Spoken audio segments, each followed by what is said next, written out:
Hello everyone, welcome back to our channel. कैसे हैं आप सब लोग? आई होप कि आप सब लोग अच्छे होंगे। तो आज हम इस सेकंड लेक्चर में पढ़ने वाले हैं ह्यूमन रिप्रोडक्शन की गैमेटोजेनेसिस एंड मेंस्ट्रुअल साइकिल के बारे में। गैमेटोजेनेसिस में हमारे 2 टाइप की प्रोसेस आती है। फर्स्ट आ जाएगी हमारी स्पर्मेटोजेनेसिस, सेकंड आ जाएगी हमारी oogenesis। हम देखेंगे कैसे हमारा स्पर्मेटोगोनिया जो है वो स्पर्मेटोजोआ सेल्स और स्पर्म का फॉर्मेशन करता है, और oogenesis प्रोसेस वो एम्ब्रियोनिक डेवलपमेंट से कैसे हमारी सेकेंडरी स्टेज में जाती है, कैसे हमारी सेकेंडरी oocyte बनाएगी। Menstrual cycle, basically menstrual cycle में बहुत लोग कंफ्यूज होते हैं साइकिल में।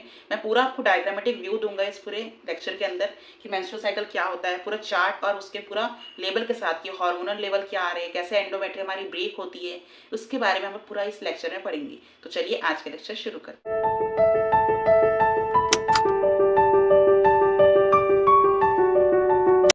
स्टार्ट करते हैं आज के लेक्चर का। हमारा फर्स्ट टॉपिक गैमेटोजेनेसिस। गैमेटोजेनेसिस का मतलब क्या होता है? गैमेट्स का बनना, formation of gametes of male by testis and female by ovaries is ovum is known as gametogenesis. मतलब कि हमारे टेस्टिस जो हमारे मेल में पाई जाएगी उससे हमारे स्पर्म्स का क्या होगा? फॉर्मेशन होगा, जिसको हम कहेंगे स्पर्मेटोजेनेसिस। और फीमेल के अंदर ओवरीज से ओवम का फॉर्मेशन होगा, जिसको हम कहेंगे oogenesis। सबसे पहले हम डेफिनेशन लिख लेते हैं कि गैमेटोजेनेसिस क्या होता है।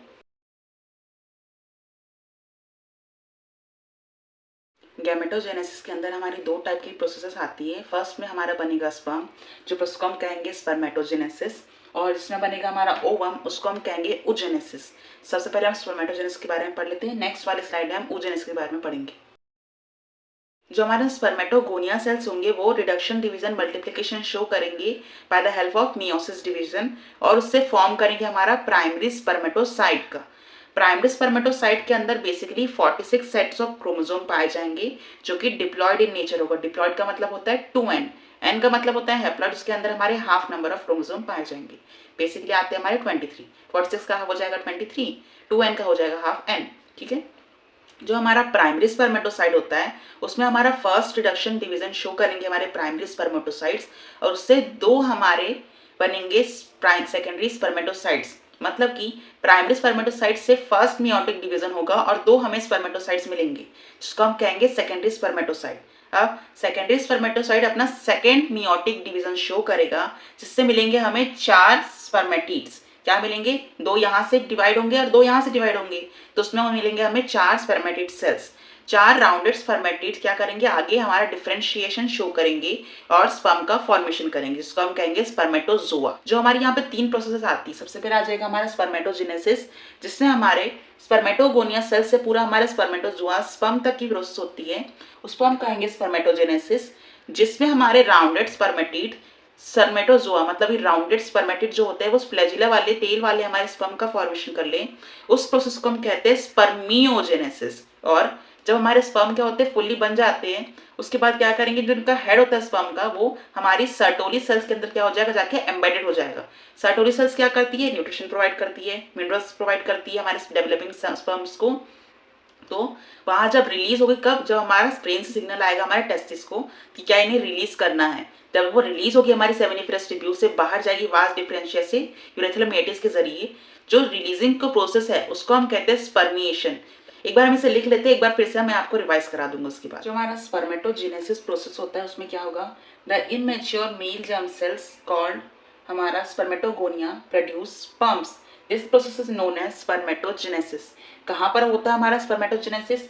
It is present in a seminiferous tubules of a testis. जो कि क्या होगा? हमारा 46 नंबर का क्रोमोसोम सेट होगा इसके अंदर प्रेजेंट, जो कि डिप्लॉयड इन नेचर होगा। और जो हमारा स्पर्मेटोजेनेसिस प्रोसेस है वो कब इनिशिएट होता है हमारे ब्रेन से? जब सिग्नल आता है हमारे एंटीरियर लोब ऑफ पिट्यूटरी से हमारे टेस्टिस को कि अब ये प्यूबर्टी स्टेज में आगे बढ़ रहा है। मतलब हमारी प्यूबर्टी स्टेज कितनी होती है? बेसिकली 14 to 17 की एज हमारी प्यूबर्टी स्टेज होती है हमारी मेल्स के अंदर। हमारा जो एंटीरियर लोब ऑफ पिट्यूटरी है उससे सिग्नल आएंगे हमारे टेस्टिस के पास, 2 हार्मोन्स लेके आएंगे। फर्स्ट आएगा हमारा LH, दूसरा आएगा हमारा FSH। इस सेल को क्या करेगा? ये इनिशिएट करेगा, और वो हमारा एंड्रोजन हार्मोन, जो भी हमारे अंदर सारे चेंजेस पाए जाएंगे हमारे प्यूबर्टी के अंदर, जो हमने लास्ट क्लास में देख लिखा है। क्या क्या होगा? हमारा टेस्टिकुलर डेवलपमेंट होगा, मस्कुलर डेवलपमेंट होगा, गोनैड्स में चेंज आएगा। ये सारे चेंजेस हमें देखने के लिए मिलेगा। वॉइस जो है वो अलग चेंज होने लग जाएगी हमारी, हाइट और बढ़ाना बढ़ने लगी, ब्रॉडनिंग ऑफ शोल्डर्स हो जाएंगी। ये सारी जो चीजें होती है हमारे एंड्रोजन हार्मोन को कारण होती है, जो कि हमारी लेडिक सेल क्या करती है? प्रोड्यूस करती है। किसके कारण करेगी? हमारे LH हार्मोन, इसका नाम होता है ल्यूटिनाइजिंग लुटिनाइजिंग हार्मोन, और जो हमारा FSH है वो क्या करेगा, हमारे फॉलिकल स्टिमुलेटिंग हार्मोन, जो कि एक्ट करेगा हमारे सर्टोली सेल्स के ऊपर। सर्टोली सेल्स क्या करेंगे, रिडक्शन डिवीजन शो करेंगे हमारे सेमिनिफेरस ट्यूब्यूल्स में, जो कि बनाएंगे हमारे स्पर्मेटोगोनिया सेल्स को, जो कि 46 सेट ऑफ क्रोमोसोम के नंबर में रहेंगे। डिप्लॉयड इनका नेचर रहेगा। उसके बाद स्पर्मेटोगोनिया जो हमारा मेल जर्म सेल्स रहेगा वो हमारा मल्टीप्लिकेशन डिवीजन मतलब रिडक्शन डिवीजन शो करेगा, मल्टीप्लाई करेगा, और हमारा माइटोसिस डिवीजन के अंदर फॉर्म करेगा हमारा प्राइमरी स्पर्मेटोसाइट सेल्स को। क्या करेगा, हमारे स्पर्मेटोगोनिया सेल्स है जो हमारा मेल जर्म सेल है वो हमारा रिडक्शन डिवीजन मल्टीप्लिकेशन शो करेगा, जो कि हमारे माइटोसिस डिवीजन के जरिए हमारा प्राइमरी स्पर्मेटोसाइट्स नाम का सेल बनाएगा। उसके अंदर भी हमारे सेम नंबर के क्रोमोसोम पाए जाएंगे। इसके अंदर ही हमारे 46 नंबर के मतलब हमारे 2n के क्रोमोसोम यहाँ पर भी हमारे पाए जाएंगे। उसके बाद क्या होगा, हमारा प्राइमरी स्पर्मेटोसाइट्स है वो क्या करेगा, आगे डिवाइड करेगा उसका फर्स्ट मियोटिक डिवीजन के जरिए। उससे क्या होगा, हमारा रिडक्शन डिवीजन होगा और जो हमारा क्रोमोसोम है वो हाफ हो जाएगा अगले स्टेज के लिए। अगले स्टेज क्या होगा, हमारा सेकेंडरी स्पर्मेटोसाइट्स। जो हमारा प्राइमरी स्पर्मेटोसाइट्स है वो एक सेल से 2 रिडक्शन डिवीजन शो करेगा, हमारे 2 स्पर्मेटोसाइट्स बनाएगा सेकेंडरी वाले। दोनों के अंदर हमारा हाफ ऑफ क्रोमोसोम रहेगा, एक में 23 दूसरे में भी 23। उसके बाद जो हमारा सेकेंडरी स्पर्मेटोसाइट है ये अपना सेकेंड रिडक्शन डिवीजन शो करेगा, सेकेंड मियोटिक डिवीजन शो करेगा, जिससे हमारे 4 इक्वल्स हैप्लॉइड स्पर्मेटिड्स का क्या होगा, यहाँ पे फॉर्मेशन होगा। मतलब कि जैसे यहाँ पे एक हमारा सबसे ऊपर आएगा हमारा spermatogonia cell, spermatogonia cell reduction division show करा, हमारे यहाँ पे बन गए primary spermatocyte cells. Primary spermatocyte cells first meiotic division show करेगा और यहाँ पे बन जाएंगे हमारे 2 सेकेंडरी स्पर्मेटोसाइट सेल्स। अब ये दोनों सेकेंडरी स्पर्मेटोसाइट सेल्स है ये और फर्दर डिवाइड करेंगे मियोटिक डिवीजन से और हमें मिलेंगे 4 हैप्लॉइड यहाँ पे हमारे स्पर्मेटिड्स।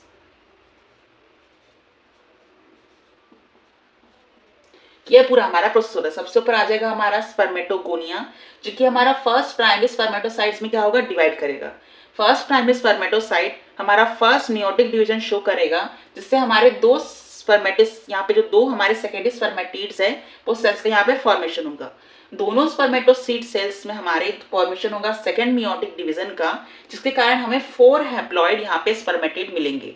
मतलब कि हमारे एक स्पर्मेटोगोनिया सेल से हमें 4 हैप्लॉइड्स यहाँ पे स्पर्मेटिड मिल रहे हैं। इसके बाद एक और 2 पॉइंट्स है उसको मैं अगले साइड में लिखता हूँ।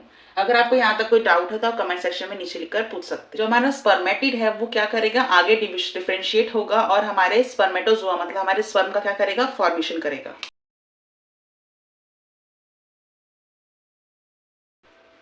Spermatid shows differentiation and form of spermatozoa or sperms.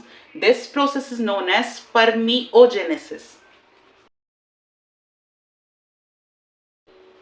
अब क्या हो गया, हमारे राउंडेड स्पर्म्स तो बन गए। अब जो इनका हेड रहेगा हमारा एम्बेडेड रहेगा सर्टोली सेल्स के अंदर, ताकि वहां से वो नरिशमेंट और न्यूट्रिशन क्या कर सके, ले सके। सर्टोली सेल जो कि हमारी नर्व सेल होती है, जो क्या करेगी, प्रोवाइड करेगी उसे न्यूट्रिशन जब तक कि वो रिलीज ना हो हमारे सेमिनिफेरस ट्यूब्यूल से। जब हमारे स्पर्म जो है वो सेमिनिफेरस ट्यूब्यूल से रिलीज होते हैं उस प्रोसेस को हम कहते हैं स्पर्मिएशन।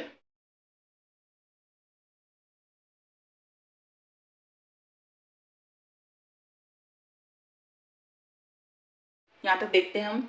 स्पर्मेटिड क्या करेंगे, शो करेंगे हमारा डिफरेंशिएशन और फॉर्म करेंगे हमारे स्पर्मेटोजोआ और फ्लैजेलेटेड स्पर्म्स का। इस प्रोसेस को हम कहेंगे जहां से हमारे राउंडेड स्पर्मेटिड फॉर्म हो रहे हैं हमारे फ्लैजेलेटेड स्पर्मेटोजोआ स्पर्म्स के अंदर, उस प्रोसेस को हम कहेंगे स्पर्मियोजेनेसिस। उसके बाद जो हमारा स्पर्मियोजेनेसिस मतलब हमारे स्पर्मेटोजोआ यहाँ पे बन गए हैं। अब क्या करेंगे, जो हमारे स्पर्म का जो हेड है वो एम्बेडेड हो जाएगा हमारे सर्टोली सेल्स के अंदर, जो कि उसे न्यूट्रिशन प्रोवाइड करेंगे। कब तक, जब तक वो यहाँ से फाइनली रिलीज ना हो। जब यहाँ से फाइनली रिलीज हो जाएगा हमारे सर्टोली सेल से, हमारे सेमिनिफेरस ट्यूब्यूल से बाहर चले जाएगा, उस प्रोसेस को हम कहते हैं स्पर्मिएशन। हमने लास्ट लेक्चर में पढ़ा था, इसमें हमें पूरा पाथवे बताया था आपको कि कैसे हमारे जो स्पर्म है वो हमारे सेमिनिफेरस ट्यूब्यूल से यूरिथ्रल मेटिस तक जाते हैं। उससे मैंने आपको बताया था सेमिनिफेरस ट्यूब्यूल से रेडियस टेक्टिस तक का जो रास्ता होता है उस प्रोसेस को हम कहते हैं स्पर्मिएशन। अगर आपने उस लेक्चर को नहीं देखा तो मैं लिंक डिस्क्रिप्शन में डाल दूंगा, अब वहां जाके उसे चेकआउट कर सकते हैं। इसके बाद हम देखेंगे जो हमारा स्पर्म है बेसिकली वो कैसे बनता है, मतलब कहाँ से सिग्नल आता है, कौन से हार्मोन्स इसमें काम करते हैं। हमने एक बार आउटलाइन तो देख लिया, एक बार हम इसे बोर्ड पे लिख पे लेते हैं। जो हमारी स्पर्मेटोजेनेसिस प्रोसेस है वो कैसे इनिशिएट होती है by the help of hormonal control, उसको हम देखेंगे। जब कब होती है हमारी इनिशिएशन हमारे स्पर्मेटोजेनेसिस प्रोसेस, जब हम प्यूबर्टी एज में जाते हैं। 13 टू 17 या 14 टू 17 हमारी प्यूबर्टी एज होती है। बेसिकली होती है 13 टू 17 की एज हमारी प्यूबर्टी की होती है। तब क्या होगा, हमारे ब्रेन के एंटीरियर लोब ऑफ पिट्यूटरी में हाइपोथैलेमस क्या हार्मोन सिक्रीट करेगा, जीएनआरएच। जीएनआरएच का मतलब क्या होता है, गोनाडोट्रोपिन रिलीजिंग हार्मोन। गोनाडोट्रोपिन मतलब गोनैड्स का डेवलपमेंट करने के लिए रिलीज करेगा हार्मोन को। कहाँ रिलीज करेगा, हमारे हाइपोथैलेमस से anterior lobe of pituitary. Anterior lobe of pituitary के पास ये हार्मोन जाएगा, उसको इनिशिएट करेगा और यहाँ से दो टाइप के हमारे हार्मोन्स निकलेंगे। एक को हम कहेंगे एलएच जो कि होगा हमारा ल्यूटिनाइजिंग हार्मोन, दूसरा हम कहेंगे एफएसएच जो कि करेगा हमारा फॉलिकल स्टिमुलेटिंग हार्मोन। ठीक है, जो हमारा एलएच रहेगा वो क्या करेगा, हमारे लेडिक सेल्स पे एक्टिवेट करेगा और इनसे प्रोड्यूस करेगा एंड्रोजन हार्मोन, जो कि हमारी पूरी मेल की बॉडी को और मस्कुलर डेवलपमेंट, टेस्टिकुलर डेवलपमेंट और प्यूबर्टी के स्टेज में से हम आगे जाएंगे उसके लिए हमारे को क्या करेगा, रेडी करेगा। और बहुत सारे हमें चेंजेस देखने को मिलेंगे जैसे हम प्यूबर्टी में आगे की तरफ जाएंगे, गोनैड्स का डेवलपमेंट होगा, हम स्पर्मेटोजेनेसिस प्रोसेस स्टार्ट हो जाएगी हमारी बॉडी में, किसी कारण सब ये एंड्रोजन हार्मोन के कारण ही होता है। अब एलएच का काम तो हो गया, लेडीज सेल क्या किया, यहाँ पे एक्ट किया और यहाँ पे एंड्रोजन हार्मोन रिलीज कर देगी। ये हमारी बॉडी को क्या करेगी, पूरी चेंज कर देगी हमारी बॉडी को। से हम प्यूबर्टी एज में जाएंगे, muscular development, testicular development, gonads का डेवलपमेंट सब करेगा हमारा एंड्रोजन हार्मोन और टेस्टोस्टेरोन। उसके बाद जो हमारा एफएसएच होता है, फॉलिकल स्टिमुलेटिंग हार्मोन्स, वो क्या करेगा, एक्ट करेगा हमारे सर्टोली सेल्स के ऊपर जो कि हमारी नर्व सेल होती है। उसके बाद क्या करेगा, इनिशिएटर यहाँ पे करेगा हमारा स्पर्मेटोजेनेसिस प्रोसेस। सेम वही चीज के पहले हमने स्लाइड में पढ़ा, स्पर्मेटोजेनेसिस प्रोसेस स्टार्ट हो गया हमारे सर्टोली सेल्स के अंदर। ये क्या करेगा, फॉलिकल्स को स्टिमुलेट कर देगा हमारे सर्टोली सेल्स के अंदर। फॉलिकल्स डिवाइड होंगे सेमिनिफेरस ट्यूब्यूल्स में, अंदर हमारे स्पर्मेटोगोनिया सेल्स का डिवीजन होगा, वो रैपिडली डिवाइड होंगे और स्पर्मेटोगोनिया सेल्स से प्राइमरी स्पर्मेटोसाइट्स का फॉर्मेशन होगा। एक बार हम डायग्राम के जरिए देख लेते हैं कि ये स्पर्मेटोजेनेसिस प्रोसेस यहाँ पे कैसे होती है। पूरी हो जाएगी हमारी सेमिनिफेरस ट्यूब्यूल्स,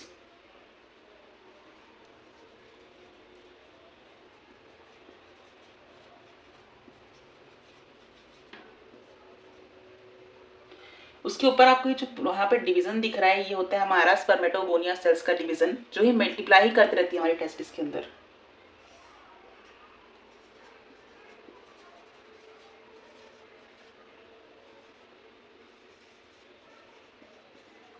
स्पर्मेटोगोनिया सेल्स क्या करेगी, फर्स्ट मियोसिस डिवीजन शो करेगी और डिवाइड हो जाएगी, हमारे डिडक्शन डिवीजन यहाँ पे शो होगा जिसके अंदर हमारे 46 क्रोमोसोम पाए जाएंगे। ये आगे जाके डिवाइड होगी हमारी प्राइमरी स्पर्मेटोसाइट्स के अंदर। ये देखिए यहाँ से ये दोनों सेल्स में डिवाइड हो जा रही है हमारी, ये होते हैं हमारे प्राइमरी स्पर्मेटोसाइट सेल्स।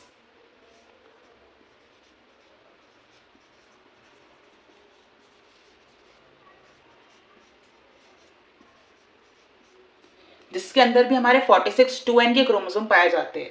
अब क्या करेगा, जो हमारा प्राइमरी स्पर्मेटोसाइट सेल है वो आगे हमारा फर्स्ट मियोटिक डिवीजन यहाँ पे शो करेगा, जिसके कारण हमारा क्या होगा, नंबर ऑफ क्रोमोसोम हाफ हो जाएगा और ये जो सेल्स है वो आगे जाके दो में इक्वल सेल्स में क्या हो जाएगा, डिवाइड हो जाएगा। ये जो सेल है वो आगे जाके दो इक्वल सेल्स में डिवाइड हो जाएगा, जिसको हम कहेंगे सेकेंडरी स्पर्मेटोसाइट्स।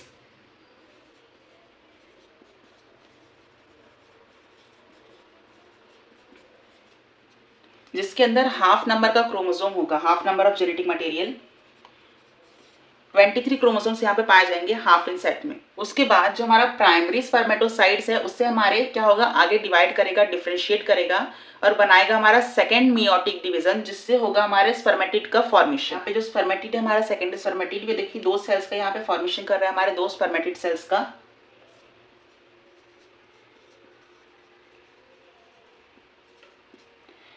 जिसके अंदर हमारा 23 क्रोमोसोम, इसमें भी हाफ ही पाया जाएगा। इसके बाद जो हमारा स्पर्मेटिड है वो क्या हो जाएगा, हमारा फ्लैजिलेटेड स्पर्म्स में क्या हो जाएगा, डिवाइड हो जाएगा आगे जाके।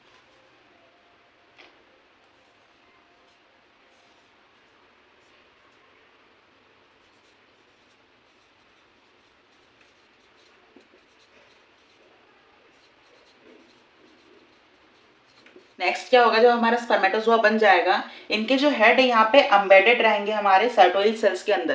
जैसे यहाँ पे जो स्पर्म है इसका हेड जो है वो एम्बेडेड है हमारे सर्टोली सेल्स के अंदर। इस प्रोसेस से यहाँ से जब वो निकलेगा बाहर, हमारे सेमिनिफेरस ट्यूब्यूल से जब वो बाहर निकलेगा, उस प्रोसेस को हम कहेंगे स्पर्मिएशन।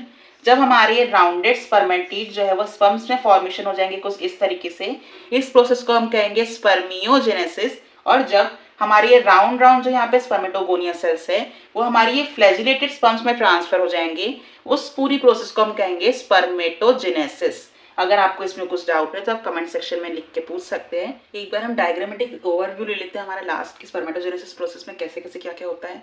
अभी तक हमने पूरी थ्योरी पढ़ ली, आउटलाइन पढ़ लिया, एक बार उसको हम बना के देख लेते हैं कि कैसे बनता है। ये हमारे स्पर्म है, बेसिकली माइटोसिस डिवीजन में जाएंगे हमारे स्पर्मेटोगोनियल सेल्स, 46 नंबर में क्रोमोसोम रहेगा।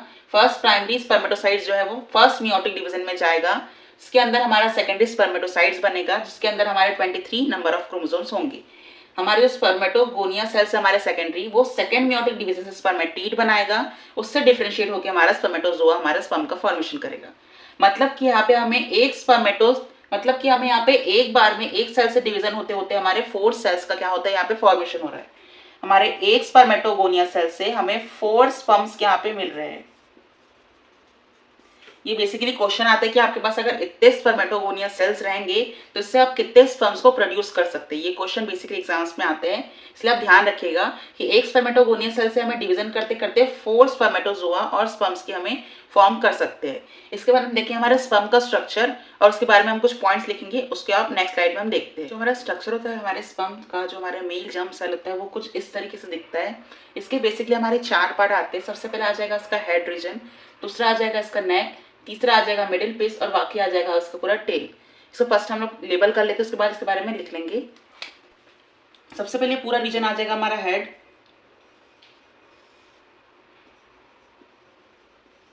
ये आ जाएगा इसका नेक,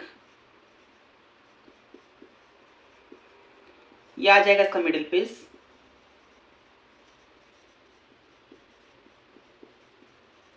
और बाकी पूरा हिस्सा आ जाएगा इसकी टेल। जो हमारा पूरा का पूरा स्पर्म है, जो कि हमारी प्लाज्मा मेम्ब्रेन से पूरी तरीके से पूरा कवर होता है, हमारा स्पर्म हर तरीके से पूरा प्लाज्मा मेम्ब्रेन इसके ऊपर कवर करके रखता है।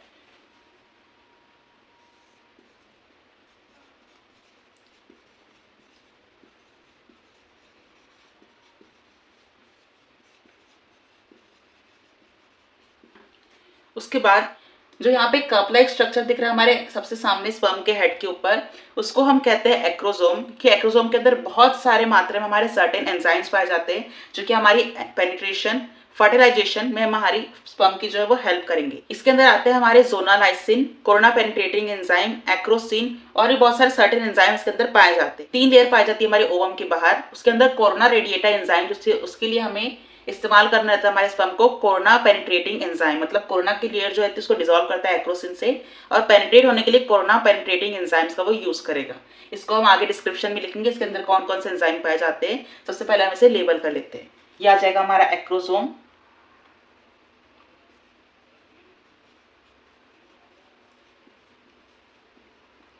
एक्रोसोम के जस्ट पीछे हमारा आता है न्यूक्लियस, जिसके अंदर हमारा जो क्रोमेटिन फाइबर होता है बहुत ही डेंसली इसके अंदर पैक्ड होता है पूरे न्यूक्लियस के अंदर हमारे।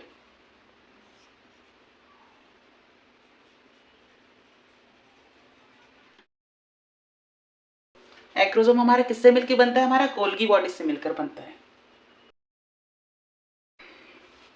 उसके बाद जस्ट हम थोड़ा सा नेक के पास आते हैं तो यहाँ पे होगा हमारा सेंट्रियोल, जो कि हमारे नेक से जस्ट जुड़ा होगा, जो कि क्या करेगा हमारे क्लीवेज में हेल्प करेगा। बेसिकली हमारे स्पर्म के अंदर 3 टाइप के सेंट्रियोल पाए जाते हैं। सबसे ऊपर आ जाएगा हमारा प्रोक्सिमल सेंट्रियोल, दूसरा आ जाएगा हमारा डिस्टल सेंट्रियोल, तीसरा आ जाएगा हमारा रिंग सेंट्रियोल। ये सारे के सारे सेंट्रियोल जो होता है जब हमारा क्लीवेज डिवाइड होता है उस टाइम पे हमारी ये हेल्प करेंगे। ये जो सारे आपको 10 बंडल्स में यहाँ पे दिख रहे हैं इसको हम कहते हैं माइट्रोकॉन्ड्रिया, जो कि हमारे स्पर्म को पावर देगा, उसको ताकत देगा यहाँ से फीमेल रिप्रोडक्टिव स्ट्रक्चर तक जाने में। और इसके जस्ट पीछे हमारी टेल जुड़ी होती है जिसको फैसिलिटेट और मूवमेंट में क्या करेगा, हेल्प करेगा हमारे स्पर्म की।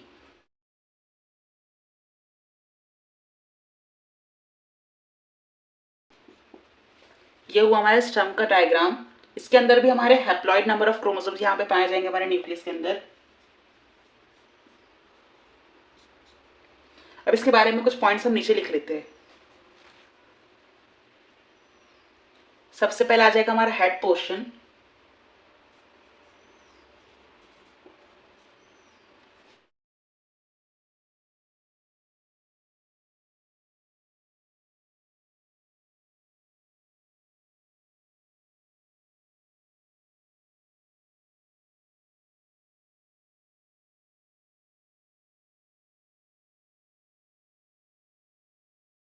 Acrosome is present on the tip of sperm cap-like structure which are help in dissolving the egg layer and contain some enzymes.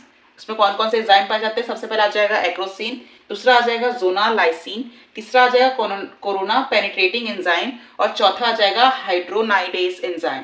उसमें क्या करते हैं? ये हेल्प करते सारे हमारे पियर्सिंग ऑफ एग शेल और हमारे क्या करते हैं? डिसॉल्व करने में हेल्प करते हैं हमारे ओवम की लेयर्स को। ये बेसिकली सब मिलकर बनते हैं। हमारे जो एक्रोसोम होता है वो हमारा बनता है गोल्गी कॉम्प्लेक्स के हेल्प से। हमारे जो स्पर्म का हेड और पूरी बॉडी होती है वो पूरी प्लाज्मा मेम्ब्रेन से क्या होती है? कवर होती है। सेकेंड आ जाएगा हमारा nucleus. It is a densely packed condense genetic material present on it which has a haploid set of chromosome number. इसके बाद नेक्स्ट हम पढ़ेंगे मिडिल पीस के बारे में। जो हमारा मिडिल पीस होता है हमारे स्पर्म को क्या कंटेन करेगा? माइटोकॉन्ड्रिया और ये तीनों सेंट्रियोल्स को।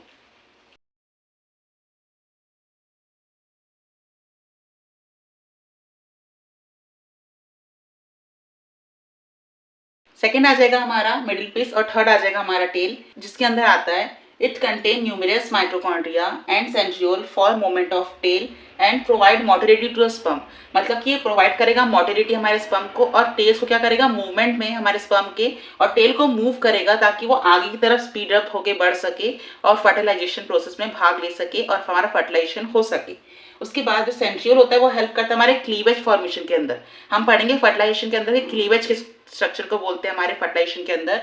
यहाँ तक हुआ हमारा स्पर्मेटोजेनेसिस कंप्लीट। अगर आपको स्ट्रक्चर में या फिर स्पर्मेटोजेनेसिस नाम के टॉपिक में आपको कुछ डाउट है तो आप कमेंट सेक्शन में नीचे लिखकर पूछ सकते हैं। इसके बाद हम नेक्स्ट चालू करेंगे हमारा oogenesis प्रोसेस, जो कि हमारे फीमेल गैमेट को कैसे बनाता है। नेक्स्ट हम पढ़ते हैं हमारे oogenesis के बारे में। ये जो बेसिकली होता है हमारा फीमेल का गैमेट बनाता है। फीमेल के गैमेट को बनने की प्रोसेस को हम कहते हैं oogenesis। The formation of fully mature female gametophyte is known as oogenesis। ये हमारी oogenesis में आता है। सबसे पहले हम डेफिनेशन लिख लेते हैं। एम्ब्रियो में क्या होगा? जो हमारी दोनों फीटस की ओवरीज रहेगी उसमें oogenesis प्रोसेस वहाँ पे स्टार्ट हो जाएगी।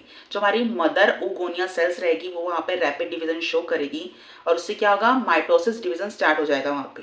बेसिकली 1 से 2, 2 से 4, 4 से 8 ऐसे बहुत सारे मिलियंस ऑफ कवल में हमारे मैच्योर हमारे oogonia सेल्स यहाँ पे बनते रहेंगे। अब क्या हुआ? इसे बढ़ाने की बारी, मतलब कि अगला स्टेज क्या होगा हमारे oogonia का? क्या होगा? जो oogonia सेल्स है वो आगे जाके कवर हो जाएगी हमारी ये ग्रैनुलोसा लेयर से, जो कि कहलाएगी हमारी प्राइमरी oocyte। प्राइमरी oocyte और आगे कवर हो जाएगी हमारी सेल्स से, उसको हम कहेंगे प्राइमरी फॉलिकल। जैसे ही बेबी का बर्थ होगा यहाँ पे हमारा प्रोफेस फर्स्ट जो है वो आधा कंप्लीट हो जाएगा, क्योंकि यहाँ पे प्राइमरी फॉलिकल्स तो बन गया। अब इसके बाद बर्थ हो जाएगा बेबी का। बेबी के बर्थ के बाद कोई भी एक्स्ट्रा यहाँ पे oogonia सेल्स है वो यहाँ पे डिवाइड नहीं होगी, ना ही ऐड होगी। इसके बाद क्या होगा? जो हमारा प्राइमरी फॉलिकल सेल्स है वो आगे डिवाइड हो जाएगी, उसके ऊपर और ग्रेनुलोसा लेयर जो है वो चढ़ती जाएगी, वो जो कि बना लेगी हमारी सेकेंडरी फॉलिकल। सेकेंडरी फॉलिकल्स से उसके ऊपर और लेयर चलेगी जिसको हम कहेंगे न्यू थीका। एक मोटी सी लेयर चल जाएगी इसके ऊपर हमारे ओवम के ऊपर, जिसको हम कहेंगे न्यू थीका लेयर। वो आगे डिवाइड होगी हमारे टर्शरी फॉलिकल्स के अंदर। टर्शरी फॉलिकल्स में क्या होगा? जो हमारे न्यू थीका ये लेयर बनी है वो 2 हिस्सों में डिवाइड हो जाएगी। अंदर क्या आएगी हमारी इंटरनल थीका, जिसको हम कहेंगे इनर थीका मेम्ब्रेन। बाहर आ जाएगी हमारी आउटर थीका, जिसको हम कहेंगे आउटर थीका मेम्ब्रेन। दोनों के बीच में हमारे अंदर में आ जाएगा एक फ्लूइड येलो कलर का, जिसको हम कहेंगे एंट्रम फ्लूइड कैविटी, जो कि हमारे टर्शरी फॉलिकल का कैरेक्टरिस्टिक होता है। टर्शरी फॉलिकल क्या करेगा? हमारा आगे जाके बनाएगा और मैच्योर होगा हमारे ग्राफियन फॉलिकल के अंदर, जो कि बहुत बड़ा होता है, हमारे ओवरीज में पाया जाता है। ग्राफियन फॉलिकल से हमारा सेकेंडरी oocyte यहाँ से रिलीज होगा, जिसको हम कहेंगे ओवल्यूशन। और कौन रिलीज कराएगा इसको? हमारा एलेसर, जो हमारे एंटीरियर लोब ऑफ पिट्यूटरी से आएगा एलेसर, वो इससे क्या करेगा? रिलीज कराएगा हमारे ओवरीज से। और ये कब रिलीज होगा? जब हमारे प्यूबर्टी स्टेज स्टार्ट होगी। कब होती है गर्ल्स की प्यूबर्टी? बेसिकली 10 to 12 एज में हम आती है गर्ल्स की प्यूबर्टी एज। उस टाइम पे क्या होगा? यहाँ पे सेकेंडरी oocyte रिलीज होगा और ओवल्यूशन का यहाँ पे फॉर्मेशन होगा। ये हुई पूरी आउटलाइन हमारे oogenesis की। एक बार हम इसे थ्योरी में भी एक बार लिख लेते हैं कि क्या होता है, उसके बाद मैं एक बार आपको फिर से समझाऊंगा अगर आपको अभी समझ नहीं आया तो। एक बार फिर से ब्रशअप करते हैं। हमने अभी थ्योरी लिखा है, उसको क्या उसमें बोला जा रहा है? The process of formation of mature ovum is called as oogenesis। Mature female का गैमेट जब ओवम बन जाता है उस पूरी प्रोसेस को हम कहते हैं oogenesis। कैसे स्टार्ट होता है? कब स्टार्ट होता है? oogenesis start during embryonic phase variants of oogonia gamete mother cell are form in each fetal ovary. मतलब कि जब हमारा एम्ब्रियो डेवलप हो रहा होगा उसी समय क्या होगा? जो oogonia मदर सेल्स रहेगी हमारी ईच फीटल ओवरी के अंदर क्या हो जाएगी? बनने लग जाएगी, मतलब मल्टीप्लाई और रिडक्शन डिवीजन वहाँ पे चालू हो जाएगा। each primary follicle surrounded by layers of granulosa cells, then it is called as primary follicle। मतलब कि हर एक प्राइमरी जो oocyte रहेगी उसके अंदर की वो डिवाइड होना चालू कर देगी और लेयर के ऊपर अपनी लेयर चढ़ाने लग जाएगी। उस छोटे से हम सेल्स को कहते हैं, हम फॉलिकल्स को कहते हैं primary follicles. Primary follicle at a time of puberty about 60 to 80,000 of primary follicles are remain in each ovary। Puberty तक आते क्या होगा, ये अरेस्टेड रहेगी यहाँ पे। प्रोफेज फर्स्ट यहाँ पे हमारा आधा कंप्लीट होगा, म्यूसिस यहाँ पे रुक जाएगा जो म्यूटेड डिवीजन चल रहा था। उसके बाद प्यूबर्टी आते तक के हमारे मिलियंस ऑफ सेल्स में से कुछ हमारे 60,000 to 80,000 सेल्स जो रहते हैं हमारे ओवरीज के अंदर, ईच ओवरीज के अंदर बचे रहते हैं। उसके बाद क्या होगा, each primary follicle get surrounded by more layer of granulosa cells. मतलब कि जो हमारे प्राइमरी फॉलिकल्स रहेंगे वो और ज्यादा ग्रेनुलोसा लेयर से क्या होंगे, कवर होते जाएंगे, जो कि बनाएंगे हमारे सेकेंडरी फॉलिकल्स को। सेकेंडरी फॉलिकल्स आगे और लेयर से कन्वर्ट होगा जिसको हम कहेंगे थीका लेयर। जब वो टर्शरी फॉलिकल्स में कन्वर्ट होगा हमारा प्राइमरी फॉलिकल्स, तब क्या होगा, हमारी दो थीका लेयर्स बन जाएगी हमारे टर्शरी फॉलिकल्स के अंदर। जो आउटर रहेगी उसको हम कहेंगे आउटर थीका और जो अंदर रहेगी उसको हम कहेंगे इनर थीका। इसकी एक कैरेक्टरिस्टिक फीचर होता है हमारे टर्शरी फॉलिकल्स का, ये एक फ्लूइड फिल्ड कैविटी बनाता है जिसको हम कहते हैं एंट्रम, जो कि येलो कलर का दिखता है। इसके अंदर हमारी 2 लेयर्स पाई जाएगी, बाहर वाली आउटर थीका, अंदर वाली इनर थीका।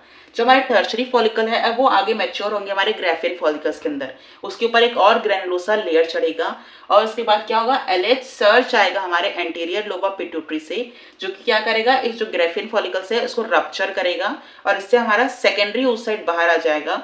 इसको जब वो एलएच सर्च क्या करेगा, एक्टिवेट करेगा, रप्चर करेगा यहाँ पे, तो क्या होगा, सेकेंडरी oocyte बाहर आएगा। इसी प्रोसेस को हम कहते हैं ओवल्यूशन और यहाँ से पूरी प्रोसेस जो है वो oocyte बनने तक की, उस प्रोसेस को हम कहते हैं oogenesis, जो कि कब इनिशिएट होती है हमारी एम्ब्रियोनिक डेवलपमेंट में। जब पर प्यूबर्टी आती है, प्यूबर्टी स्टेज क्या होती है हमारी फीमेल्स की 10 to 12।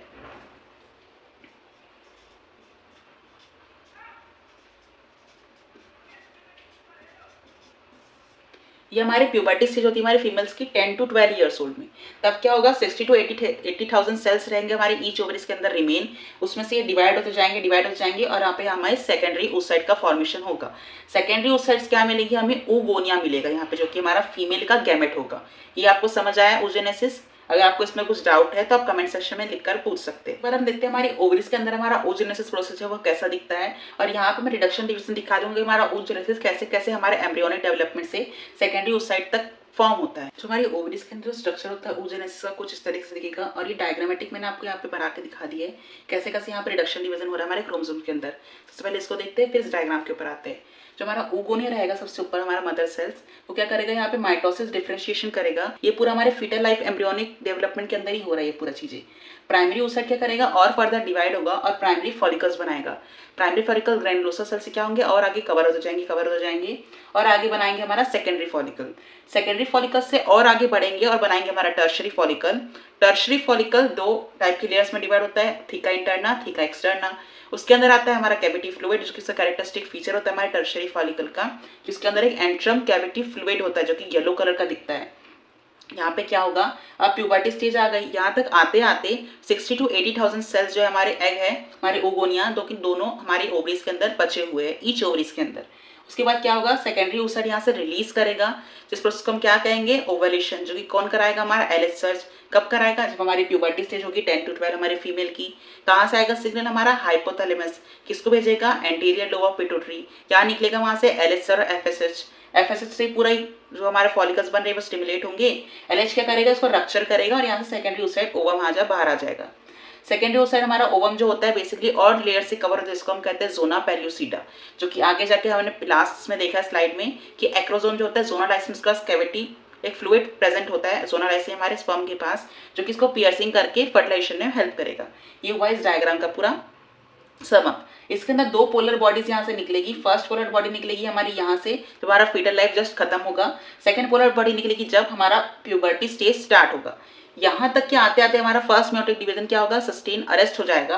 जैसी प्यूबर्टी स्टार्ट होगी यहाँ पे हमारा म्योटिक डिवीजन क्या होगा, कंप्लीट होगा। मतलब कि सेकेंडरी फॉलिकल्स से क्या होगा, हमारा रिलीज होगा हमारा टर्शरी फॉलिकल्स में, टर्शरी से सेकेंडरी oocyte निकलेगी, तब हमारा म्योटिक डिवीजन फर्स्ट कंप्लीट होगा, प्रोफेज फर्स्ट कंप्लीट होगा। उसके बाद सेकेंडरी oocyte निकलने के बाद हमारा ओवम जो है वो हमारा चले जाएगा फेलोपियन ट्यूब एम्पुलरी जंक्शन के ऊपर, जो कि कौन भेजेगा उसको, यहाँ पे फिंगर लाइक जो प्रोजेक्शन रहेंगे हमारे फिम्ब्रे जो कि हमारे फॉलोपियन ट्यूब का सबसे लास्ट पार्ट आता है हमारे फीमेल रिप्रोडक्टिव स्ट्रक्चर में, वो क्या करेगा, कलेक्ट करेगा ओवम को और भेज देगा हमारे एम्पुलरी जंक्शन पे। 48 आवर्स के लिए हमारा जो स्पर्म यहाँ पे वेट करेगा, हमारी ओवम जो है स्पर्म का वेट करेगी 48 आवर्स तक, इसकी लाइफ स्पैन होती है। अगर उस टाइम तक अगर स्पर्म आया तो फर्टिलाइजेशन होगा, नहीं हुआ तो क्या हो जाएगा, वही पे वो डीजनरेट हो जाएगी। ठीक है, इसके ऊपर आते हैं हम डायग्राम के ऊपर।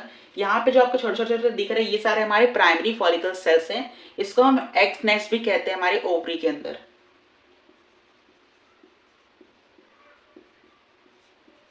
ये हमारे प्राइमरी फॉलिकल्स आगे जाएंगे, सेकेंडरी फॉलिकल्स आप देख सकती है आगे धीरे धीरे धीरे इसका साइज बढ़ते जा रहा है, इसके ऊपर लेयर ग्रेनुलोसा लेयर जो है वो चढ़ते जा रही है। ये आ जाएगा हमारा टर्शरी फॉलिकल्स। उसके बाद जी पूरा फ्लूइड यहाँ पे खाली दिख रहा है, उसके अंदर भरा रहता है हमारा पूरा एंट्रम कैविटी। एंट्रम के अंदर पूरा येलो विस्कस यहाँ पे फ्लूइड भरा होता है। ये आ जाएगा हमारा ग्राफियन फॉलिकल।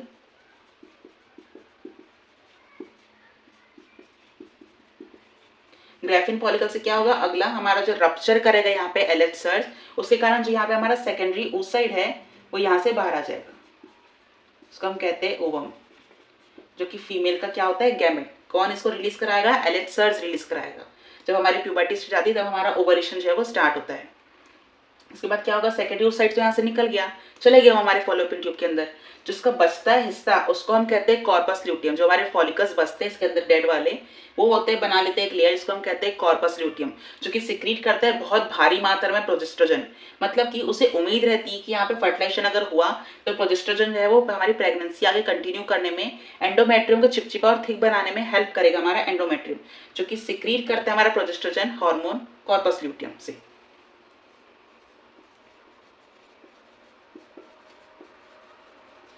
कॉर्पस ल्यूटियम जो है वो आगे जाके बना लेगा कॉर्पस एल्बिकन्स। अगर प्रेगनेंसी यहाँ पे कंटिन्यू, मतलब यहाँ पे फर्टिलाइजेशन अगर नहीं हुआ तो क्या होगा, कॉर्पस ल्यूटियम जो है वो कॉर्पस एल्बिकन्स बना लेगा और ओवरी के अंदर ही वो डीजनरेट हो जाएगा।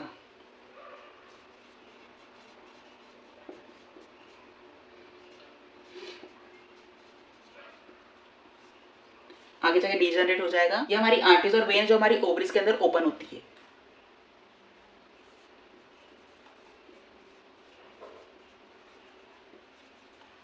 जो हमारे ओवम का स्ट्रक्चर है वो हम फर्टिलाइजेशन प्रोसेस में देखेंगे कि यहाँ पे ये पूरा स्ट्रक्चर जो है वो ओजेनेसिस के बारे में ही मैंने बताया है। जो ओवम का प्रोसेस रहेगा, जो ओवम का जो स्ट्रक्चर रहेगा वो आपको मैं जब फर्टिलाइजेशन पढ़ेंगे नेक्स्ट टॉपिक इसके बाद, उसमें आपको मैं दिखाऊंगा कि ओवम हमारा कैसा दिखता है जब वो फर्टिलाइज होने वाला होता है। हम नेक्स्ट पढ़ेंगे मेंस्ट्रुअल साइकिल के बारे में कि मेंस्ट्रुअल साइकिल क्या होता है, कब स्टार्ट होता है, उसमें कौन कौन से फेजेस जो है वो पाए जाते हैं। जो मेंस्ट्रुअल साइकिल होता है ये फीमेल प्राइमेट का क्या होता है, कैरेक्टरिस्टिक फीचर होता है, जिसमें अंदर आती है हमारी apps, monkey and human females.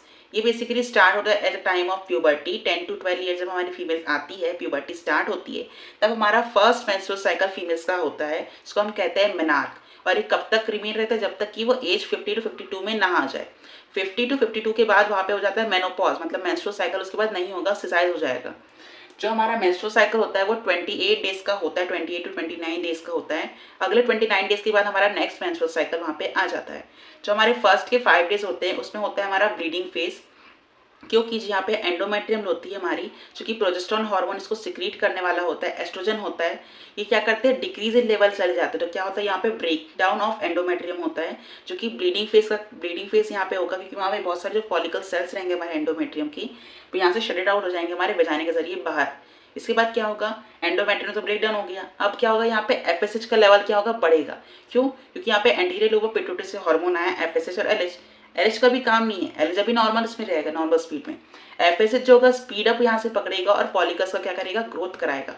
Primary follicles, secondary follicle, tertiary follicle, फिर आती है ग्राफियन फॉलिकल्स। ग्राफियन फॉलिकल के अंदर क्या होता है, एक एंट्रियम फ्लूइड होता है, जिसके अंदर हमारा ओवम सेकेंडरी oocyte रहेगा। उसके बाद क्या होगा, जब वो 14th डे पे आएगा हमारा ग्राफियन फॉलिकल, यहाँ से एंटीरियर लोब ऑफ पिट्यूटरी से हार्मोन निकलेगा, जिसको हम कहते हैं एलेट सर्ज। एलेट सर्ज क्या करेगा, इस पर एक्ट करेगा, इसको रप्चर करेगा और यहाँ से हमारा सेकेंडरी oocyte जो है वो चले जाएगा हमारे फॉलोपियन ट्यूब के एम्पुलरी जंक्शन में। एम्पुलरी जंक्शन में पहुँच गया। अगर इन चांस अगर यहाँ पे फर्टिलाइजेशन होगा तो क्या होगा, जो इसके बाद हमारा फॉलिकल जो यहाँ पे रप्चर हुआ है फॉलिकल्स आगे जाके डेवलप्ड हो जाएंगे हमारे कॉर्पस ल्यूटियम के अंदर। कॉर्पस ल्यूटियम जो होता है बेसिकली प्रोजेस्टेरोन सिक्रीट करता है, जो कि हमारे प्रेगनेंसी को मेंटेन करने में सबसे ज़्यादा अहम रोल माना जाता है इस हार्मोन का। टेम्पररी एंडोक्राइन हार्मोन हमारा होता है प्रोजेस्टेरोन, जो कि प्रेगनेंसी में बहुत ज़्यादा हमारी हेल्प करता है, जो हमारे एंडोमेट्रियम को बहुत ज़्यादा जूसी बना देगा ताकि जो फर्टिलाइज एग आए यहाँ पे आके चिपक जाए और इम्प्लांटेशन यहाँ पे हो जाए, ठीक है, जो कि प्रेगनेंसी आगे कंटिन्यूस से कर सकते हैं। उसके बाद क्या होगा, यहाँ पे एग जो है हमारा फेलोपियन ट्यूब एम्पुलरी जंक्शन के अंदर 48 आवर्स तक वेट करेगा हमारे स्पर्म का। अगर यहाँ पे बाय चांस इंटरकोर्स हुआ या फिर कोई सेक्सुअल एक्ट हुआ यहाँ पे फीमेल के साथ, तो क्या होगा, यहाँ पे फर्टिलाइजेशन हो जाएगा। पर अगर यहाँ पे कोई इंटरकोर्स नहीं हुआ तो 48 आवर्स के बाद जो हमारा एग है वो क्या कर देगा, डीजनरेट हो जाएगा, वहीं पे डिसॉल्व हो जाएगा हमारा एग, हमारे फेलोपियन ट्यूब के अंदर ही वो खत्म हो जाएगा। उसके बाद क्या होगा, जो कॉर्पस ल्यूटियम यहाँ पे बनी हुई थी, जो प्रोजेस्टेरोन को मेंटेन करके रख रही थी, हमारे एंडोमेट्रियम को पूरा जूसी चिपचिपा बना रही थी, वो क्या करेगी, आगे जाके कॉर्पस एल्बिकन्स में चली जाएगी, आगे फॉर्म हो जाएगी। कॉर्पस एल्बिकन्स क्या होगा, हमारी ओवरीज के अंदर ही वो डीजनरेट हो जाएगा। इससे क्या होगा, जो हमारे एंडोमेट्रियम की लाइनिंग है वो फिर से क्या हो जाएगी, खराब हो जाएगी, शट आउट हो जाएगी, टूट जाएगी, वहां से इसको भरोसा टूट जाएगा कि फर्टिलाइजेशन नहीं होने वाला है। तो क्या होगा, वो शट आउट होकर हमारे वजाइना से बाहर चली जाएगी और फिर से दूसरा हमारा मेंस्ट्रुअल साइकिल आ जाएगा। ये रिपीट होता है हमारे 28 to 29 डेज के अंदर। इसी जो मैंने अभी तक पूरा बताया आपको आउटलाइन ओरली, इसको कहते हैं मेंस्ट्रुअल साइकिल। बेसिकली मैं यहाँ पे बनाऊंगा, यहाँ पे एक आपको चार्ट बना के दूंगा मेंस्ट्रुअल साइकिल कैसे होता है, और दूसरे साइड में यहाँ पे मैं आपको हार्मोन्स के लेवल दिखाऊंगा। इसके बाद हम इसकी थ्योरी लिखेंगे कि क्या होता है। उससे पहले हम इसके डायग्राम्स देख लेते हैं कि क्या क्या होता है। हमारा जो मेंस्ट्रुअल साइकिल का जो डायग्राम है कुछ इस तरीके से दिखता है, जो मैंने चार्ट में बनाया है। और ये वो सारे इवेंट्स जो हमारे ओवरीज और हमारे एंडोमेट्रियम के अंदर होंगे, हमारे यूट्रस में जो पाए जाएंगे फीमेल रिप्रोडक्टिव स्ट्रक्चर के अंदर। सबसे पहले इसको समझते क्या है। मेंस्ट्रुएशन साइकिल क्यों होता है, सबसे पहले हमारा 1 to 5 डे जो होता है, हमारा फर्स्ट मेंस्ट्रुअल साइकिल यहाँ से स्टार्ट होगा और यहाँ पे ब्लीडिंग होगी। क्यों ब्लीडिंग होगी, कि यहाँ पे आप देख सकते हैं सारे जो हमारे हार्मोन्स है, ओवेरियन हार्मोन हो गया, pituitary hormone, FSH, LH, oestrogen, progesterone, ये सारे के सारे का लेवल क्या है, बहुत ज़्यादा डाउन है। तो क्या होगा, यहाँ पे ब्लीडिंग होगी हमारी 1 to 5 डेज तक। हमारा ब्लीडिंग फेस मेंस्ट्रुएशन यहाँ पे होगा। क्या होगा, 1 to 5 डेज तक ब्लीडिंग होगी, मेंस्ट्रुअल फेस यहाँ पे होगा। उसके बाद जब यहाँ पे ब्लीडिंग फेस खत्म हो जाएगा 5 डे तक, 6 से लेके पूरा हमारा 13 डे तक क्या होगा, हमारे यहाँ पे फॉलिकल्स डेवलप्ड होंगे। किसकी वजह से होंगे, जो यहाँ पे हमारा एफएसएच देखिए इसका लेवल धीरे धीरे धीरे धीरे ऊपर जा रहा है, ठीक है। तो यहाँ से हमारा जो एंडोमेट्रियम है फिर से यहाँ से रीजनरेट होके बढ़ने लगेगा धीरे धीरे। यहाँ पे फॉलिकल्स का लेवल बढ़ रहा है। एस्ट्रोजन का भी लेवल देखिए बहुत ज़्यादा धीरे धीरे यहाँ पे बढ़ेगा। क्यों, कि ओवरी का ही हार्मोन है हमारा एस्ट्रोजन। एफएसएच के साथ इसका लेवल भी क्या होगा, इंक्रीज होगा। क्यों होगा, क्योंकि यहाँ पे फॉलिकल्स नए नए बन रहे हैं। इसमें क्या होगा, फॉलिकल्स में डेवलप करने में मदद करेंगे कौन, एफएसएच हार्मोन। कहाँ से आया, एंटीरियर लोब ऑफ पिट्यूटरी। किसने भेजा, हाइपोथैलेमस ने। क्यों भेजा, जब ये गर्ल जो है प्यूबर्टी के एज में आ जाएगी, 10 to 14 to 12 के एज में आ जाएगी, तब क्या होगा, उसके एलएच हार्मोन और एफएसएच हार्मोन उसके एंटीरियर लोब ऑफ पिट्यूटरी से निकलेंगे और ओवरीज के ऊपर एक्ट करेंगे जाकर।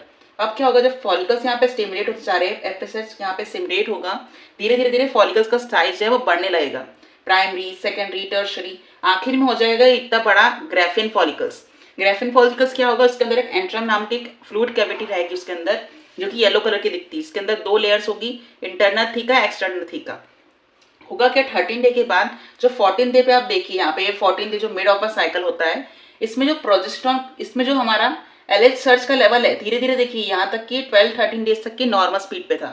जैसे ही हमारा 13 डे स्टार्ट होगा, ऊपर 14 डे तक पीक पे आ जाएगा। तो क्या होगा, यहाँ पे एलएच सर्च क्या होगा, यहाँ पे एक्टिवेशन होगा। एलएच सर्च आएगा, ग्राफिन फॉलिकल को क्या करेगा, रप्चर करेगा। पूरी हमारी ब्लड स्ट्रीम के अंदर हमारा जो एलएच हार्मोन है बहुत ज्यादा मात्रा में चले जाएगा हमारे हार्मोन्स के साथ अलग वाले। तो यहाँ पे क्या होगा, हमारा सेकेंडरी उस साइड यहाँ से क्या होगा, रिलीज होगा। और यहाँ पे क्या हो जाएगा, हमारा ओवल्यूशन हो जाएगा। डे 14 पे हमारा ओवल्यूशन होता है।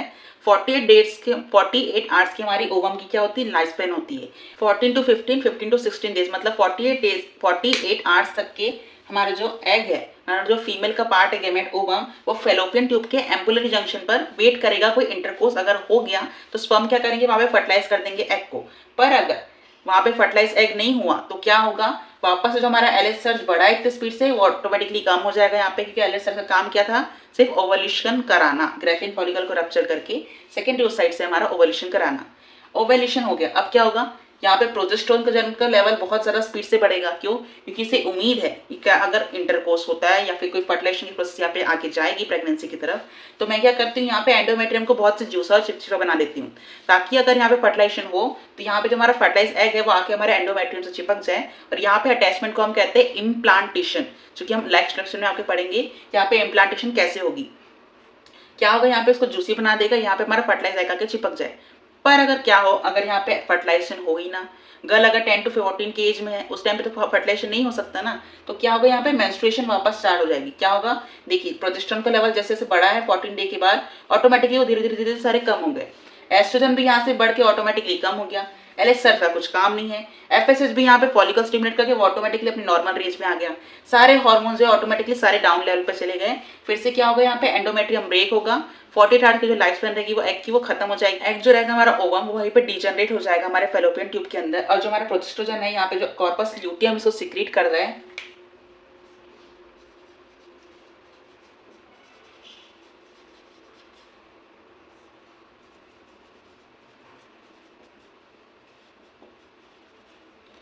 जो हमारा कॉर्पस ल्यूटियम सबसे ज्यादा मात्रा में हमारा प्रोजेस्टेरोन वो सिक्रीट करता है। उसमें क्या होगा, धीरे धीरे जिसको डिक्रीज आएगा, कॉर्पस एल्बिकन्स बनाएगा और ऑटोमेटिकली ओवरी के अंदर ही वो डीजनरेट हो जाएगा। वैसे ही प्रोजेस्टेरोन जो है एंडोमेट्रियम को बहुत ज्यादा बनाने में हेल्प करेगा, बढ़ाने में हेल्प करेगा, जूसी चिकी बनाएगा उसको, ताकि कोई फर्टिलाइजेशन हो तो यहाँ पे आके फर्टिलाइज एग चिपक सके।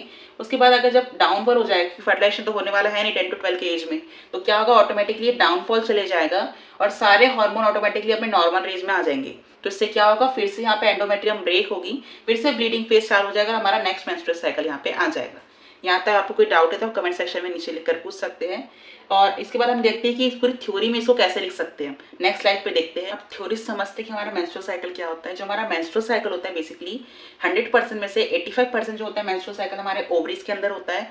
15% जो होता है हमारे यूट्रस और वेजाइना, इसमें हेल्प करेंगे। कैसे 85% हुआ, जो सारा का सारा इवेंट है हमारा फॉलिकुलर फेज और जो एरेज सर्च ओवरेशन का जो है और ड्यूटियल फेस, वो पूरा का पूरा आ जाएगा हमारा 85% ओवरीज के अंदर।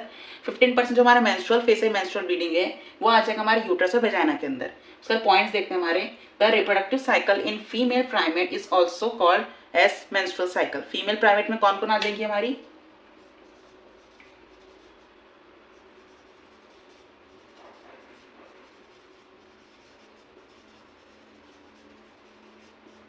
ape, human female and monkey. Start at a time of puberty, age of 10 to 12. First menstruation is known as Mejan, and the menstrual cycle is ceases at the age of around 50 years old. It's called as menopause. 15 year के around ये क्या हो जाएगा, stop हो जाएगा, इसको हम कहेंगे मेनोपॉज। स्टार्ट कब होता है, 10 to 12 की एज में, at time of puberty. First menstruation को हम कहते हैं मेनार्च। कुछ फेजेस आते हैं हमारे मेंस्ट्रुअल साइकिल में, बेसिकली 4 टाइप के। फर्स्ट आ जाएगा हमारा मेंस्ट्रुअल फेज, सेकंड आ जाएगा फॉलिकुलर और प्रोलिफरेशन फेज, थर्ड आ जाएगा हमारा ओवुलेटरी और ओवुलेटरी सर्च, और चौथा आ जाएगा हमारा ल्यूटियल फेज और सेक्रेटरी फेज। फर्स्ट हमारा आएगा मेंस्ट्रुअल फेज, उसके बारे में देखते हैं। In 28 days of menstrual cycle the menstruation take place for 3 to 5 days. मतलब कि शुरुआत की 1 से 5 डेज क्या होगी हमारी मेंस्ट्रुएशन, मतलब ब्लीडिंग फेज यहाँ पे होगा। उसके बाद production of LH from anterior lobe of pituitary gland is reduce. मतलब क्या हमने अभी देखा था चार्ट के अंदर कि जो एलएच का था, प्रोजेस्ट्रोजन का था, एस्ट्रोजन का था और एफएसएच का था, सारे का लेवल क्या था, बहुत ज्यादा डाउन था। इसके कारण क्या हो जाएगा, हमारा ब्लीडिंग फेज होगा। क्यों, कि हमारी यहाँ पे एंडोमेट्रियम मेंटेन नहीं रह पाएगी, क्योंकि यहाँ पे प्रोजेस्ट्रोजन ही नहीं है। यहाँ पे कॉर्पस ल्यूटियम क्या हो गया, डीजनरेट हो गया है। तो कॉर्पस ल्यूटियम ही नहीं है यहाँ पे, हमारा एंडोक्राइन हमारे हार्मोन ही नहीं है, तो क्या होगा, प्रोजेस्टेरोन कहाँ सीक्रेट होगा। इसलिए जो हमारा एंडोमेट्रियम है वो शेडेड आउट होकर हमारा वेजाइना से बाहर चले जाता है। इसके बाद नेक्स्ट हम पढ़ते हैं हमारा फॉलिकुलर और प्रोलिफरेटरी फेज। नेक्स्ट आ जाएगा हमारा फॉलिकुलर फेज। ये जो अराउंड होता है 6 to 13 डेज का होता है। तो हमारा मेंस्ट्रुएशन कंप्लीट हो जाएगा, उसके बाद हमारे फॉलिकल्स क्या हो जाएंगे, ग्रो करने स्टार्ट हो जाएंगे। हमारे primary follicle, secondary follicle, tertiary follicle, Graafian follicles तक ग्रो करेंगे। ठीक है। The FS secreted by the anterior lobe of pituitary gland and secrete the ovarian hormone is known as estrogen. Estrogen जो होता है ओवेरियन हार्मोन, जो कि इसमें बहुत ज़्यादा हेल्प करता है हमारी FSH के साथ। FSH और एस्ट्रोजन और RH मिलकर क्या करते हैं, फॉलिकुलर फेज बनाते हैं। Estrogen stimulate the folification of the endometrium of the uterine wall and concentration of estrogen is also high in the blood। मतलब कि एस्ट्रोजन कंसंट्रेशन क्या हो जाएगा, बहुत ज्यादा हाई हो जाएगा ब्लड के अंदर। यूट्रस को थोड़ा सा और ग्रो करने में हमारी हेल्प करेगा एस्ट्रोजन, और दूसरी हेल्प करेगा हमारा प्रोजेस्ट्रोजन, जो कि हमारा कॉर्पस ल्यूटियम सीक्रेट करता है। ठीक है। एफएसएच क्या करेंगे, यहाँ पे ग्रो करेंगे प्राइमरी फॉलिकल से सेकेंडरी, सेकेंडरी से टर्शियरी, टर्शियरी से ग्राफियन। हमारा एफएसएच फॉलिकल स्टिमुलेटिंग हार्मोन इसको ग्रो कराएगा। जब डे 14 आएगा, इसको हम कहते हैं ovulatory phase at day of 14। The endometrium become thicker by the rapid cell division of the multiplication of both FSH, LH and हमारा एस्ट्रोजन। इससे कारण क्या हो जाएगी, बहुत ही जूसी हो जाएगी हमारी एंडोमेट्रियम लेयर। उसके बाद क्या होगा, हमारा LH सर्ज यहाँ पे होगा। FSH and LH attain the peak level of the middle of the menstrual cycle at day of 14। By the help of LH surge, it replace by the it's rupture by the graphene follicle and release of the ovum. मतलब यहाँ से secondary oocyte निकालेगा हमारा कौन, LH surge. LH surge के कारण ही हमारा ओवेलेटरी phase यहाँ पे माना जाता है। उसके बाद क्या होगा, ल्यूटियल फेज होता है, बेसिकली कॉर्पस ल्यूटियम के नाम पे ही इसे ल्यूटियल फेज माना जाता है, क्योंकि इसमें सिर्फ कॉर्पस ल्यूटियम का ही काम होता है जो कॉर्पस अल्बुकेंस में जाता है, उसके बाद वो डीजनरेट हो जाता है। कब तक रहेगा, 15 से 28 19 29 डेज तक रहेगा। उसके बाद नेक्स्ट मेंस्ट्रुअल साइकिल आ जाएगा। क्या होगा, corpus luteum is secreted very much amount of progesterone. Endometrium की थिकनेस क्या होगी, और ज्यादा जूसी बनाएगा उसको, ताकि फर्टिलाइजर के आके चिपक सके। एब्सेंस ऑफ फर्टिलाइजेशन क्या होगा, यहाँ पे वो डीजनरेट हो जाएगी, और क्या होगा, यहाँ पे ब्रेक हो जाएगा हमारा एंडोमेट्रियम फिर से, और फिर से ब्लीडिंग फेज हमारा यहाँ पे स्टार्ट हो जाएगा, उसको हम कहते हैं हमारा मेंस्ट्रुएशन फेज। ये हुआ हमारा पूरा मेंस्ट्रुअल साइकिल कंप्लीट। बेसिकली कुछ पॉइंट्स यहाँ पे आपको याद रखने चाहिए कि जो हमारा मेंस्ट्रुअल साइकिल होता है वो कब स्टार्ट होता है, प्यूबर्टी की एज में फीमेल की 10 to 12 के बीच में। फर्स्ट मेंस्ट्रुएशन को हम कहते हैं मेनार्क। जब हमारा मेंस्ट्रुएशन स्टॉप होता है एट एज ऑफ 50, उसको हम कहते हैं मेनोपॉज। उसके बाद जो हमारा मेंस्ट्रुएशन साइकिल होता है वो जब हमारी प्रेगनेंसी स्टार्ट हो जाती है, मतलब यहाँ पे फर्टिलाइजेशन अगर हो जाता है, इम्प्लांट हो जाता है हमारा यूट्रस के साथ हमारा फर्टिलाइज एग, तो वहाँ पे कोई भी मेंस्ट्रुएशन साइकिल हमारी नहीं चलेगी। पूरे प्रेगनेंसी के टाइम हमारा मेंस्ट्रुएशन क्या रहेगा, वो स्टॉप रहेगा। कोई भी यहाँ पे एक्टिविटीज यहाँ पे नहीं देखी जा सकती। और हमारा मेंस्ट्रुएशन दूसरे तरीके से ऐसे स्टॉप हो सकता है, या तो मेनोपॉज होगा, या तो 50 ईयर के बाद हमारी एज चली जाएगी फीमेल की तो मेनोपॉज हो जाएगा, या फिर कोई स्ट्रेस एंजाइटी या फिर कुछ प्रॉब्लम रहेगी फीमेल में, तब जाके यहाँ पे मेंस्ट्रुअल साइकिल नहीं होगा। ये दो ही केसेस हो सकते हैं, या तो प्रेगनेंसी होगी या फिर स्ट्रेस और एंजाइटी के कारण हमारा मेंस्ट्रुअल साइकिल स्टॉप हो सकता है, और तीसरा आ जाएगा हमारा मेनोपॉज। यहाँ पर हमारा मेंस्ट्रुअल साइकिल कंप्लीट हुआ, और आज का लेक्चर भी यहाँ पे हमारा कंप्लीट हुआ। अगर आपको इस लेक्चर में कुछ डाउट है तो आप कमेंट सेक्शन में नीचे लिखकर पूछ सकते हैं, मैं उसके आंसर्स आपको जरूर दूंगा। और इसके बाद आपसे मैं इस लेक्चर के कुछ क्वेश्चंस पूछूंगा, उसके आंसर आप कमेंट सेक्शन में देके जाएंगे। और कल जो मैंने पढ़ाया था उस लेक्चर का मैं अभी आंसर बताऊंगा, आप चेकआउट कर लीजिएगा आपके उसमें से कितने आंसर सही है, और कमेंट सेक्शन में मुझे जरूर बताइए। कल के क्विज के आंसर से एक बार आप चेकआउट कर लीजिए आप कितने क्वेश्चन इसमें से सही हुए हैं, और मुझे कमेंट सेक्शन में जरूर बताइएगा। फर्स्ट का आंसर था हमारा 2 to 5 degree Celsius less than the body temperature. Second का था काउपर्स ग्लैंड। हमारा थर्ड का क्वेश्चन था हमारा which seminal plasma protein is present in all of this. इसका आंसर था कि इसके अंदर सारे प्रोटीन के मैंने नाम लिखे थे, fructose, calcium, acids, phosphatase and certain enzymes. हमारा फोर्थ क्वेश्चन था हमारा ओवरीज जो है वो कितनी सेंटीमीटर का लेंथ था उसका, उसके अंदर आ जाएगा 2 to 3 सेंटीमीटर इन अप्रॉक्स। मतलब इसमें बेसिकली आंसर इसका 2 to 4 सेंटीमीटर था, पर अप्रॉक्स का 2 to 3 सेंटीमीटर मैंने लिखा था। Which part of Fallopian tube is very close to ovary, उसमें आ जाएगा हमारा इन्फंडिबुलम। उसके बाद आ जाएगा हमारे मेमोरी लोब के अंदर कितने हमारे एल्वियोलस जुड़ के हमारे ब्रांच बना रहे थे, 15 to 20 ईच मेमोरी लोब के अंदर हमारे लोब्यूल्स पाए जाते हैं। लास्ट क्वेश्चन था हमारा 7th नंबर का, जिसमें हमारा आंसर था 200 to 300 मिलियंस। मतलब कि हर एक पर इंटरकोर्स के अंदर कितना स्पर्म डिलीवर होता है हमारे वजाइना के अंदर, हमारे फीमेल रिप्रोडक्टिव ट्रैक्ट में। तो उसमें आंसर था हमारा 200 to 300 मिलियंस, जिसके अंदर बेसिकली 5 to 5.5 ml जो है हमारे सीमेन जो है वो ट्रांसफर होता है हमारे मेल से फीमेल बॉडी के अंदर।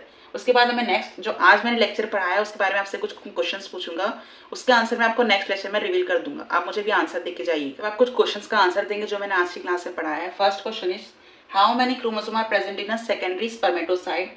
First is 23, second is 46, third is 17 and fourth is 48 chromosome. Second question is middle phase of a sperm contain which acrosome, plasma membrane, nucleus and mitochondria and centrioles. Third question is at a time of puberty in female how many primary follicles are remaining in each ovaries. First option is 80,000 to 90,000, second is 50,000 to 60,000, third is 60,000 to 80,000, fourth option is 80,000 to 50,000.